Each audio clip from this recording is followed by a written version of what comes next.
No इंसा के बाद मुस्लिम समुदाय के लोगों में खास तौर से गुरुग्राम में जो रह रहे हैं उनमें किस तरह का माहौल है और कल जुम्मे की जो नमाज है वो भी पढ़ी जानी है, तो उसको लेकर क्या कुछ ये लोग सोचते हैं। बात करते हैं हमारे साथ मुस्लिम एक तरह से जो नेता है वो हैं और साथ में हाजी हैं। सद्दाम साहब, आप बताइए क्या कुछ तैयारी है कल की।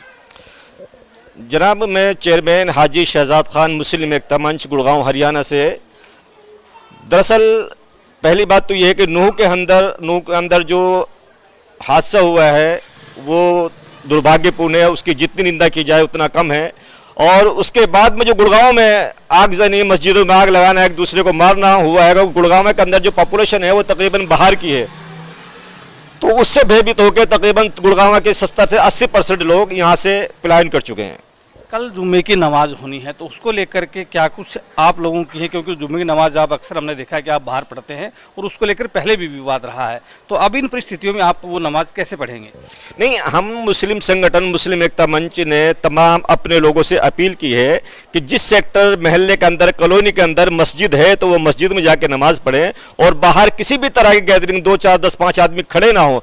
और अगर कहीं मस्जिद नहीं है तो वह अपने कोई सुरक्षित जगह देख के 10-5 आदमी इकट्ठे होकर खुतबा पढ़ के नमाज पढ़ें, क्योंकि नमाज ज़रूरी है और नमाज नहीं पढ़ेंगे तो फिर कहाँ के मुकम्मल मुसलमान कहलाएंगे। प्रशासन की तरफ से क्या कुछ सुरक्षा आपको दी गई है, क्या कुछ आपको कहा गया है यहाँ पर, क्योंकि पिछले दिनों हमने देखा छोट-मोट कई घटनाएं गुरुग्राम में देखने को मिली हैं। ये घटनाएं होने के बाद में हर गली हर मोहल्ले में सुरक्षा है, लोगों को इतना भयभीत नहीं होना चाहिए, क्योंकि लॉ एंड ऑर्डर बिल्कुल सही काम कर रहा है। यहाँ सरकार ने, डीसी साहब ने सबसे आग्रह किया है कि कोई भी भयभीत ना हो और जो तरह की आपको सुरक्षा चाहिए वो हम सुरक्षा देने के लिए तैयार हैं। लेकिन जिन लोगों के अंदर भय बैठ चुका है उसका क्या किया जाए, वो लोग यहाँ से पलायन कर चुके हैं।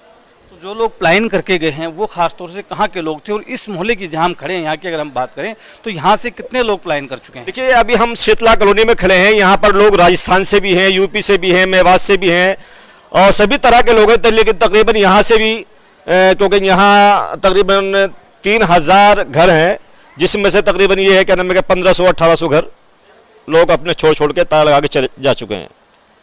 आप क्या अपील करना चाहेंगे जो माहौल इस वक्त बना हुआ है? नहीं, हम तो अपने लोगों से यही अपील करना चाहेंगे कि नाम है कि यहाँ का पुलिस प्रशासन आपके साथ है, आपको सुरक्षा देने के लिए तैयार है, बिल्कुल भयभीत ना हो।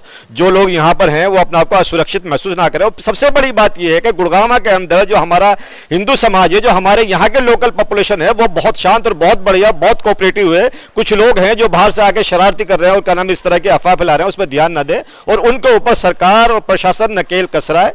हमें भयभीत होने की या हमारे लोगों को भयभीत होने की जरूरत नहीं है। बिल्कुल, तो ये थे मुस्लिम नेता जिनका सीधे तौर पर कहना है कि कल जो जुम्मे की नमाज है उसमें कोशिश यही की जाएगी, अपील यही की गई है कि कोई भी जो व्यक्ति है वो कम से कम अपने मोहल्ले से बाहर जाकर के नमाज अदा ना करे, क्योंकि अगर ऐसा होता है तो जाहिर सी बात है कहीं दोबारा से कोई हादसा ना हो जाए। इसी के लिए एहतियात के तौर पर यह अनाउंस किया गया है इनकी तरफ से कि अपने मोहल्ले में और अपने घर परिवार के पास साथ ही बैठ के नमाज को पढ़ा जाए।